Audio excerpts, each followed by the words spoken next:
بسم الله الرحمن الرحيم.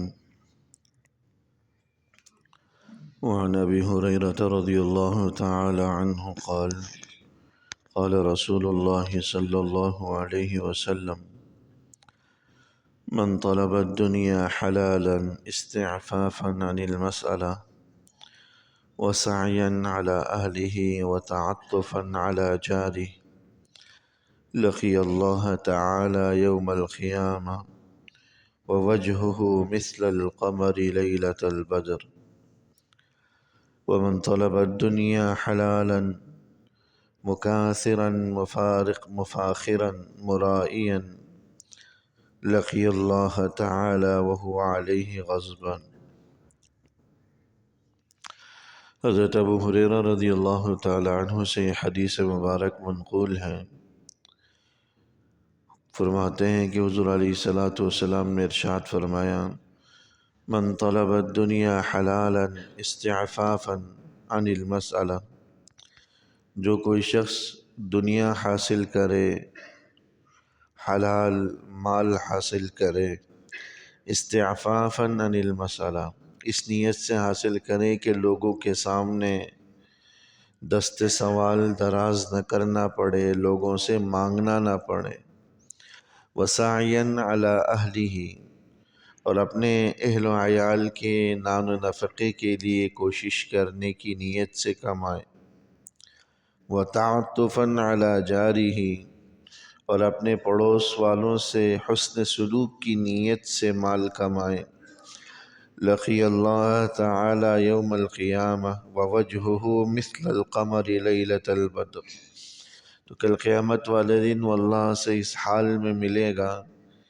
کہ اس کا چہرہ 14ویں کے چاند کی طرح چمک رہا ہوگا، روشن ہوگا۔ ومن طلب الدنیا حلالا مکاثرا مفاخرا مرائیا، اور جو دنیا حلال مال بھی اس نیت سے طلب کریں تاکہ لوگوں پر اپنی بڑائی جتلائیں، مفاخرا فخر کریں، مرائیا دکھلاوا کریں،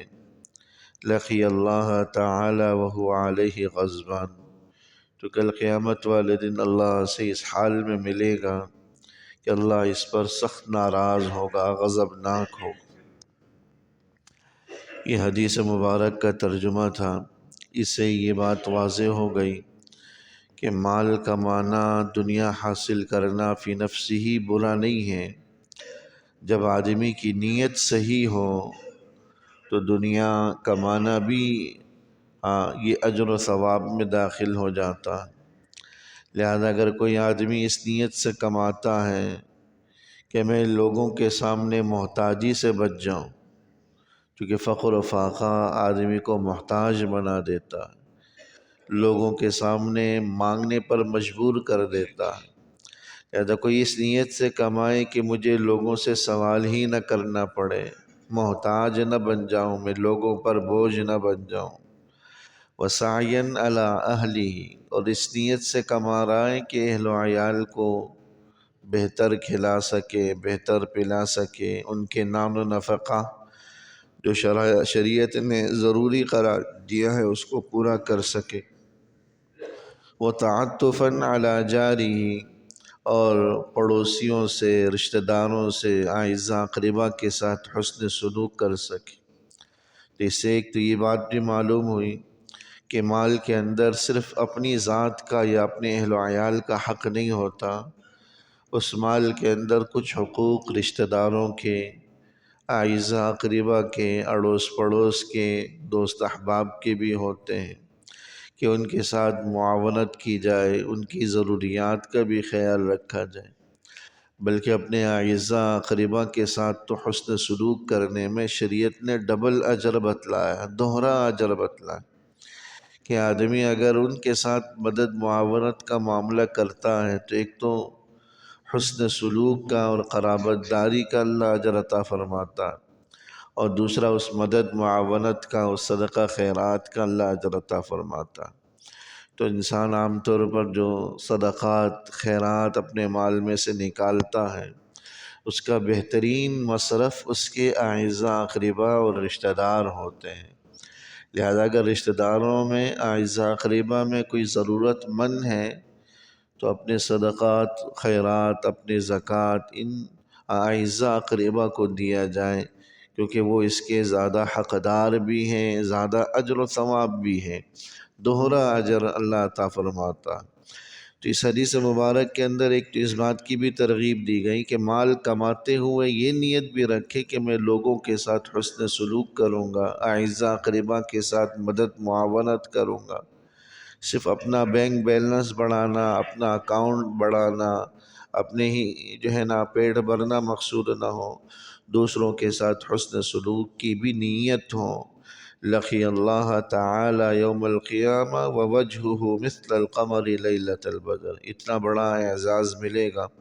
کہ کل قیامت والے دن اللہ کے سامنے پیشی ہوگی تو اس کا چہرہ 14ویں کی چاند کی طرح روشن ہوگا، چمک رہا ہو۔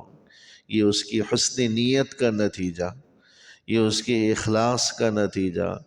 یہ اس کے مال کماتے وقت بہترین نیت کا حاصل ہوگا کہ اللہ اس کے چہرے کو روشن فرما دے گا، جیسا کہ 14ویں کا چاند روشن ہوتا ہے، مکمل روشن ہوتا ہے۔ تو اس لیے مال کماتے ہوئے ہم میں سے ہر ایک کسی میں لگا ہوا ہے، دن رات کا بیشتر دورانیہ ہمارا مال کمانے میں لگا ہوا ہے، لیکن ذرا سی دھیان و توجہ سے ہم اس کو اجر و ثواب میں داخل کر سکتے ہیں۔ لہذا نیت یہ کریں کہ اللہ میں اس لیے کما رہا ہوں تاکہ میں لوگوں کے سامنے محتاجی سے بچ سکوں، میں اس لیے کما رہا ہوں کہ اپنے اہل و عیال کا نفقہ اٹھا سکوں، خرچہ اٹھا سکوں، میں اس لیے کما رہا ہوں کہ لوگوں کے ساتھ رشتہ داروں کے ساتھ حسن سلوک کروں گا، مدد معاونت کروں گا۔ اس نیت کے ساتھ کمائیں گے انشاءاللہ یہ کمانا رائے گا نہیں جائے گا، یہ اجر و ثواب میں داخل ہو جائے گا، اور پھر یہ اعزاز بھی کل قیامت والے دن ملے گا کہ اللہ کے سامنے پیشی ہوگی، چہرہ 14ویں کے چاند کی طرح چمک رہا ہو۔ لیکن اگر یہی مال کماتے وقت نیت صحیح نہیں رہی، نیت یہ رہی جیسا کہ اللہ بچائے آج ہم اور آپ کا حال ہے، مال اس لیے کماتے ہیں کہ تاکہ دوسروں سے آگے بڑھ سکیں، مال اس لیے کما سکتے ہیں تاکہ ہماری گاڑی کوٹھی ہماری دیگر چیزوں سے لوگ متاثر ہوں، بڑا گھر ہے، بڑی گاڑی ہے، اور ہر قسم کے مادیات کی فراوانی ہے، مکاثراً مفاخراً، ایک دوسرے پر فخر،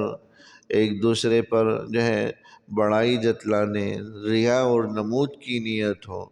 تو یہی مال کمانا ہمارے لیے وبال بن جاتا ہے، اور کل قیامت والے دن اللہ کے سامنے پیشی ہوگی تو وہ غضبان اللہ اس پر غضبناک ہوگا، اور جس پر اللہ کا غضب آ جائے تو اس کی تو بربادی یقینی ہے، جہنم اس کا ٹھکانہ ہے۔ اس لیے اپنی نیتوں کو خالص کریں۔ دنیا میں تو ہر آدمی دنیا کمانے میں مشغول ہے، لیکن اچھی نیت کے ساتھ ہم اس کو اچھا بنا سکتے ہیں، بری نیت کے ساتھ ہم اس کو برا بنا سکتے ہیں۔ محض نیتوں کی تبدیلی کا نام ہے، نیت اچھی رکھیں، اللہ جل شانہ مال بھی عطا کرے گا، اجر بھی عطا کرے گا۔ نیت غلط ہو تو مال تو مل جائے گا لیکن اللہ کا غضب و قہر وہ ساتھ لے کر آئے گا۔ اللہ جل شانہ اللہ کی ناراضگی سے ہم سب کی حفاظت فرمائے۔ ربنا تقبل منا انك انت السميع العليم وتب علينا انك انت التواب الرحيم، وصلى الله تعالى على خير خلقه محمد وآله وصحبه اجمعين، آمين برحمتك يا رب۔